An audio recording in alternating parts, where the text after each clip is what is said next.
لوگوں کو ایسے موضوعات میں الجھائے رکھنا جن سے ان کی نہ آخرت کا کوئی تعلق ہو اور نہ ان کی دنیا کو اس سے فائدہ پہنچتا ہو. الجھائے رکھو اور اپنی حکومت چلاؤ، اپنے مفادات حاصل کرتے رہو. آج بھی وہی رستہ اور وہی روش جاری ہے. آپ یقین جانیے کہ اس وقت ٹینک کے گولوں سے، بموں سے اور خودکش حملوں سے زیادہ خطرناک سوشل میڈیا کی جنگ ہے، پروپیگنڈے کی جنگ ہے. پروپیگنڈے کی جنگ ہمیں بے ایمان بنا دیتی ہے، بد عمل بنا دیتی ہے، بد کردار بنا دیتی ہے، فکری طور پر ہمیں انحراف کا شکار کر دیتی ہے، ہمیں عملی طور پر جھوٹ، تہمت اور کردار کشی کی ایسی لعنت میں گرفتار کر دیتی ہے جس کے بعد ہم سے دین چھن جاتا ہے، اور اس کے باوجود ہم اپنے آپ کو دیندار اور انقلابی تصور کر کے خیال خام میں اپنے آپ کو تسلیاں دیتے رہتے ہیں. یہ اس بم کے دھماکے سے زیادہ خطرناک ہتھیار ہے جو ہمیشہ دشمن استعمال کرتا ہے اور سادہ لوگ اس کا شکار ہو جاتے ہیں. اب ہمیں اس حوالے سے سوچنا ہے کہ ہم کب تک اس طرح کی صورتحال کا شکار رہ کر دشمن کے فائدے میں اپنے آپ کو مزید کمزور کرتے رہیں گے اور پھر یہ سمجھتے رہیں گے کہ ہم بہت اچھا کام کر رہے ہیں اور دین کی خدمت کر رہے ہیں. آج آپ کو معلوم ہے یمن کی جو صورتحال ہے انتہائی گمبھیر ہے. عراق میں جو اس وقت گزشتہ 3 مہینوں سے صورتحال جاری ہے یہ کوئی معمولی بات نہیں ہے. پورے نظام کو لپیٹنے اور وہاں پر موجود انقلابی طبقے کو کرش کرنے کے لیے سوشل میڈیا کا بھرپور استعمال کیا گیا ہے. ایران کے اندر گزشتہ دنوں جو فتنہ اٹھا اس فتنے کو اگرچہ نظام ہونے کے ناطے ولی فقیہ کے سائے میں اس فتنے کو دبا دیا گیا، لیکن فتنہ بہت بڑا تھا اور اس کے پیچھے یہی سوشل میڈیا ہی سب سے بڑا ہتھیار تھا. اسرائیل کے ہاتھ میں، امریکہ کے ہاتھ میں، سعودیوں کے ہاتھ میں اور اماراتیوں کے ہاتھ میں. آپ دیکھیے انہوں نے کس طرح سے نوجوانوں کو، سادلوہ نوجوانوں کو استعمال کیا، چاہے عراق میں چاہے ایران میں. عراق کے اندر 35,000 اور ایران کے اندر 40,000 جوانوں کو جذب کیا، ترکی بلایا، مختلف یورپین ممالک میں بلایا، ان کی ورکشاپس کی، ان کو ٹریننگ دی اور ٹریننگ کے ذریعے سے ایک بہت بڑی تعداد کو سوشل میڈیا کی اس جنگ میں ٹرینڈ کر کے بھیجا کہ وہ سوشل میڈیا کی اس جنگ میں انقلابی طبقے کو، رہبر کو، انقلابی شخصیات کو اتنا خراب کریں کہ معاشرے کے اندر ان کا امیج تباہ ہو جائے. کیوں؟ اس لیے کہ انقلاب اگر خراب ہوتا ہے، شخصیات اگر خراب ہوتی ہیں تو اس کا فائدہ دشمن اٹھاتا ہے. یہی حال تنظیموں اور جماعتوں کا ہے کہ اگر ان کو خراب کیا جائے تو نتیجتاً دشمن اس سے بہترین فائدہ اٹھا سکتا ہے. جہاں پر سوشل میڈیا کے حوالے سے یہ تربیت ہوئی، وہیں پر انہوں نے تخریبی حوالے سے بھی ایسی تربیت کی کہ 2-2، 3-3، 4-4 لوگوں کے، نوجوانوں کے گروپس بنا دیے جو عوام کے درمیان گھس کر، عوام کے اس ہجوم کے درمیان گھس کر 2-3 کام کرتے تھے. ایک گروہ جاتا انہی عوام کے درمیان سے نکلتا، لیکن پہلے سے منظم ہوتا اور اس کی ڈوریں باہر والوں کے ہاتھ میں ہوتی. وہ کٹر اور ہتھوڑے لے کر جاتے، بینکوں اور عمارتوں کے دروازے توڑتے اور اندر آتشگیر مادہ اور کیمیکل پھینکتے، آگ لگا دیتے، دوبارہ ہجوم میں غائب ہو جاتے. خبر بنتی کہ عوام نے یہ آگ لگائی ہے. چاہے ایران میں یہ تجربہ دہرایا گیا ہو یا عراق میں، دونوں جگہ آپ کو سیم حکمت عملی نظر آتی ہے. دوسرا، ہجوم کے اندر رہ کر چند لوگوں کو 2 یا 3 مسلح کر دیا جاتا اور وہ سامنے سے روکنے والی فورسز پر گولی چلا دیتے اور نتیجتاً ادھر سے جب فائرنگ ہوتی تو عوام اور فورسز کے درمیان جنگ شروع ہو جاتی. عام عوام اس کو اپنی جنگ سمجھ کر اس آگ میں جلتی اور نتیجتاً بہت سارے بے گناہ لوگ نشانہ بن جاتے. یہی صورتحال سوشل میڈیا کی تھی کہ کچھ لوگ سوشل میڈیا میں نظم کے ساتھ، سوچ کے ساتھ، نظریے کے ساتھ ایسی چیزیں پھیلاتے جس سے زیادہ اختلاف پیدا ہو. البتہ ان کو خوراک دینے والے ہمارے اپنے انقلابی لوگ بھی تھے اور غیر انقلابی بھی. بعض اوقات ظاہر ہے تنظیموں سے شخصیات سے غلطیاں ہوتی ہیں اور انہی غلطیوں کو پھر اٹھایا جاتا ہے اور ان غلطیوں کے ذریعے سے معاشرے میں آگ لگانے کی کوشش کی جاتی ہے۔ یہی روش گزشتہ ان مہینوں میں ہمیں پاکستان کے اندر نظر آتی ہے۔ ہم اگر امام خمینی کے پیروکار ہیں، اگر ہم رہبر معظم کے پیروکار ہیں، اگر ہم ولی فقیہ کے حقیقتاً ماننے والے ہیں تو پھر ہمیں اس روش کو بدلنا ہوگا، ورنہ اس سے تشیع کو جو نقصان پہنچتا ہے وہ نقصان کسی اور کو نہیں پہنچے گا اور ہم مزید خرابیوں کی طرف چلے جائیں گے۔ آج دشمن شناسی کی ضرورت ہے، آج ہمیں اصل دشمن کی طرف متوجہ ہونے کی ضرورت ہے۔ آج بقول رہبر معظم کے بصیرت کی راہ اپنانے کی ضرورت ہے۔ آج ہمیں قرآن کے غلط استعمال کے تاریخی واقعات سے سبق سیکھنے کی ضرورت ہے۔ ایک وقت وہ تھا جب لوگوں کو لگا دیا گیا تھا کہ قرآن حادث ہے یا قدیم ہے، اس جنگ میں لوگوں کو لگا دیا گیا اور امویوں نے اس کا بھرپور فائدہ اٹھایا، عباسیوں نے اس کا بھرپور فائدہ اٹھایا اور نتیجتاً لوگ ان بحثوں میں پڑھ کر دین کے اصل دشمنوں اور طاغوتوں سے غافل ہوئے اور ائمہ مظلوم ہوئے۔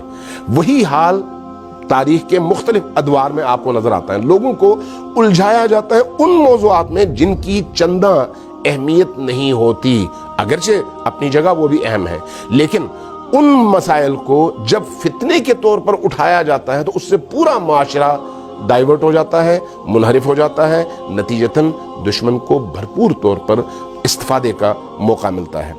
اس صورتحال میں سب سے اہم چیز یہ ہے کہ ہم اپنے دشمنوں کے ان عزائم کو پہچانیں اور اس داخلی جنگ سے باہر نکلیں، اس پروپیگنڈے کی جنگ سے باہر نکلیں، اس نفسا نفسی کی جنگ سے باہر نکلیں۔ اگر ہم تھوڑا سا غور کریں تو ہم دیکھیں گے کہ مفتی جعفر حسین اعلی اللہ مقامہ الشریف سے پہلے تشیع جس دلدل میں پھنسی ہوئی تھی وہ تبرہ ایجیٹیشن ہے۔ یعنی ہم نے اپنا ویژن اتنا محدود کیا ہوا تھا کہ ہم تبرہ ایجیٹیشن کے نام سے ان چیزوں میں پڑے ہوئے تھے جس سے عالم اسلام اور اسلامی ریاست اور حکومت کے اس عالمی تصور سے ہم ہزاروں میل دور تھے، جبکہ تشیع مہدویت کے تصور کے ساتھ جی بھی رہا ہے اور دنیا کو اپنی طرف دعوت بھی دے رہا ہے۔ مفتی جعفر حسین اعلی اللہ مقامہ الشریف کے دور میں آپ نے دیکھا ویژن تبدیل ہوا، زکوٰۃ اور عشر آرڈیننس کے خلاف مکتب تشیع کے لوگ کٹھے ہوئے۔ اس وقت کم از کم اس تبرہ ایجیٹیشن سے نکل کر ہم نے ایک مارشل لائی حکومت کے مقابلے میں کھڑے ہو کر یہ ثبوت دیا کہ ہمارا ویژن تبدیل ہو گیا اور ہم ذرا بڑے ہو گئے ہیں۔ جب شہید علامہ عارف حسین حسینی اعلی اللہ مقامہ الشریف کی باری آئی تو آپ کے مقابلے میں حامد موسی صاحب کو جب اٹھایا گیا تو اس 4-4.5 سال کے دور میں آپ ایک چیز بڑی خوبصورتی سے دیکھیں گے کہ شہید عارف الحسینی نے کبھی بھی حامد موسی صاحب پر ذاتی حملے نہیں کیے، اس موضوع کو فتنے کا باعث نہیں بنایا۔ پروپیگنڈا ادھر سے ہوتا رہا ان گروہوں کی طرف سے اور بھرپور ہوتا رہا، ان کو وہابی کہا گیا، ان کو بہت کچھ کہا گیا، لیکن اس کے باوجود انہوں نے اپنی ذات کی صفائی تو دی لیکن اس اجتماعی لڑائی میں پروپیگنڈے کا حصہ نہیں بنے، اس جنگ میں نہیں آئے، بلکہ انہوں نے اپنا فوکس رکھا استعمار پر، امریکہ پر، اسرائیل پر، عالمی ان کی سازشوں پر، اور اس کے ضمن میں ضیاء الحق کی مارشل لائی حکومت کے خلاف اپنی توانائیاں پوری طرح سے خرچ کی۔ یہ ویژن ہوتا ہے ایک الہی لیڈر کا۔ اگر آج ہمارے معاشرے میں موجود ہمارے قائدین، ہماری تنظیمیں اور ہماری ان تنظیموں اور قائدین کے فالوورز صرف عارف الحسینی شہید اعلی اللہ مقامہ الشریف کی اس سیرت کو اپنائیں تو یقیناً یہ جنگ ختم ہو جائے گی اور ہم اس گند سے باہر نکل آئیں گے۔ اس لیے ضروری ہے کہ ہم اس حوالے سے پوری توجہ کے ساتھ میدان میں رہیں۔ ایک زمانہ تھا جب تحریک جعفریہ اور مجلس وحدت مسلمین کے درمیان سوشل میڈیا کی ایک جنگ جاری تھی اور ہمیں معلوم ہے کہ کون لوگ کہاں سے کس طرح سے اس جنگ کو ہر روز ایندھن ڈال کر اس کو شعلور کرتے تھے۔ خدا بھلا کرے اور قبول کرے ان لوگوں کی زحمتوں کو جنہوں نے نہایت دانشمندی کے ساتھ اس آگ کو بجھانے میں کردار ادا کیا اور کوئی شور شرابہ بھی نہیں کیا، کوئی کریڈٹ بھی نہیں لیا، اور جنگ الحمدللہ تھم گئی اور معاشرے کے اندر ایک پرسکون کیفیت پیدا ہوئی اور وہ عداوتیں ختم ہوئی۔ آج بھی ہم یہ کام کر سکتے ہیں۔ آج مشکل ہماری یہ ہے کہ عروۃ الوثقیٰ کے نام سے، جواد نقوی صاحب کے نام سے، یا پھر ان کی مخالفت میں مخالف گروپوں کی طرف سے جس طرح کی ایک دوسرے کے خلاف یلغار ہے، اس میں کوئی ایسا وہ نہیں ہے جس میں کسی کو اسرائیل کا ایجنٹ، کسی کو یہودیوں کا ایجنٹ، علماء کے خلاف پروپیگنڈے، علماء کے خلاف جھوٹی تہمتیں، اور اس کے ثبوت کے طور پر ہماری اپنی بعض غلطیوں کو دلیل بنا کر پیش کیا جانا، یہ عروج پر ہے اس وقت، اور آہستہ آہستہ اس کا دائرہ پھیلتا چلا جا رہا ہے۔ ہمارے بعض خطبہ اور بعض علماء کرام بھی اس کی لپیٹ میں آ رہے ہیں، اور یہ سلسلہ آہستہ آہستہ آگے بڑھے گا جواب در جواب کی صورت میں، اور اس کا نتیجہ انقلابی طبقے کی تباہی ہے، کسی اور کی نہیں ہے۔ اس نقطے کو ہمیں سمجھنے کی ضرورت ہے۔ یہ ہمارے لیے بہت بڑی آفت ہے۔ اس کا نتیجہ کیا ہے؟ مایوسی۔ اس کا نتیجہ کیا ہے؟ دین سے بدزنی۔ اس کا نتیجہ کیا ہے؟ علماء سے لوگوں کی دوری۔ اس کا نتیجہ کیا ہے؟ مذہب گریزی۔ مذہب سے آہستہ آہستہ انسان دور ہوتا چلا جائے۔ اس کا نتیجہ کیا ہے؟ انتہا پسندی، شدت پسندی۔ آج ہم معاشرے میں بہت سارے اس طرح کے مظاہر دیکھتے ہیں کہ مجھے ماننے والا مسلمان ہے، ولائی ہے، انقلابی ہے، اور مجھے نہ ماننے والا گویا ان تمام چیزوں سے عاری ہے، اور یہاں تک کہ میں فتویٰ دینے پر بھی تیار ہو جاتا ہوں کہ اس کی گردن کاٹ دو۔ نہیں، یہ انتہائی غلط روش ہے، چاہے تنظیموں کی طرف سے، چاہے کسی گروپ کی طرف سے، چاہے کسی شخصیت کی طرف سے، جو بھی اس طرح کی راہ میں اپنا حصہ ڈالتا ہے وہ خودکشی بھی کرتا ہے اور قوم کو بھی ایک دلدل میں مزید ڈالنے کی اس سازش میں حصہ دار بنتا ہے، چاہے جانتے ہوئے کر رہا ہو، چاہے انجانے میں کر رہا ہو۔ اس لیے ہمیں جس چیز پر فوکس کرنا ہے وہ عراق کی صورتحال ہے، ایران کی صورتحال ہے، یمن کی صورتحال ہے، بحرین کی صورتحال ہے، لبنان کی صورتحال ہے۔ جبہے مقاومت کو اس وقت جن مشکلات کا سامنا ہے، جن چیلنجز کا سامنا ہے، اس کو فوکس کرنے کی ضرورت ہے، اس کو معاشرے کے اندر زندہ رکھنے کی ضرورت ہے، ان انقلابی افکار کو عامت المسلمین تک اور دنیا والوں تک پہنچانے کی ضرورت ہے۔ یہ جو ہماری توانائیاں اس وقت ان موضوعات پر خرچ ہو رہی ہیں، ان کا اگر ہم آدھا حصہ بھی خرچ کر لیں اپنے ان نظریات کے لیے تو یقیناً اس کا انتہائی مثبت اثر ہوگا۔ لیکن آج کی جو صورتحال ہے اس میں ہم آہستہ آہستہ دیگر تمام مکاتب کے فالوورز کی آنکھوں کے سامنے اپنے آپ کو خراب کر رہے ہیں، اپنے مکتب کو خراب کر رہے ہیں، اور اپنے مکتب کے تشخص کو مسخ کر رہے ہیں جو اس حد تک ایک دوسرے کے خلاف لگے ہوئے ہیں۔ اس چیز سے ہمیں اپنے آپ کو بچانا ہے۔ یہ صرف پاکستان کا مسئلہ نہیں ہے۔ سوشل میڈیا اس وقت ایک ایسی آفت کا نام ہے جس کے ذریعے سے آپ پاکستان میں رہتے ہوئے پوری دنیا میں موجود تشیع اور انقلابی فکر کے لوگوں کو منفی انداز میں متاثر کر رہے ہیں اور کر سکتے ہیں اور مزید تباہی کی طرف لے کر جا سکتے ہیں۔ لہٰذا دشمن کے جلائے ہوئے آگ میں ہمیں نہ خود ایندھن بننا چاہیے اور نہ ہی اس پر تیل ڈال کر مزید اس کو شعلور کرنا چاہیے۔ یہ فتنہ ہے، اس فتنے سے ہمیں اپنے آپ کو بچانا ہے۔ آخری بات، ہمارے لیے معیار امام خمینی کے افکار ہیں، چونکہ امام خمینی کے افکار اللہ کی کتاب کی ترجمانی ہے، اس لیے ہمارے لیے معیار امام خمینی کے افکار ہیں۔ ہمارے لیے معیار رہبر معظم اور ولی فقیہ کے ارشادات، ان کی ہدایتیں، ان کی سیرت اور ان کی رہنمائیاں ہیں۔ کیوں؟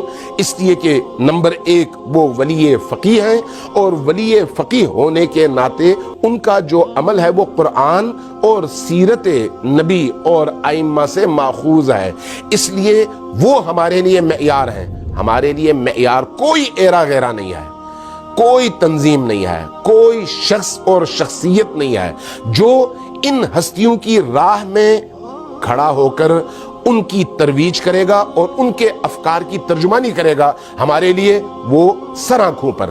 جو اس راہ سے انحراف کرے گا، چاہے اس نے میرے اس لباس کو پہنا ہوا ہو، چاہے اس نے یہی امامہ سر پہ رکھا ہوا ہو، اگر اس لباس اور اس جبے قبے ابا قبا کے ساتھ بھی اگر اس راہ سے انحراف کرے اور لوگوں کو فتنے میں ڈالے، تو یہ کسی بھی صورت میں قابل قبول نہیں ہے، چاہے نعرے کتنے ہی خوبصورت کیوں نہ ہوں۔ لہٰذا ہمارے لیے معیار وہ شخصیات ہیں، انقلاب ہے، جبہہ مقاومت ہے، اس کو ہم نے فالو بھی کرنا ہے اور اس کی ہم نے زیادہ سے زیادہ ترویج بھی کرنی ہے، اور دشمنوں کا آلے کار کسی بھی قیمت پر ہمیں نہیں بننا۔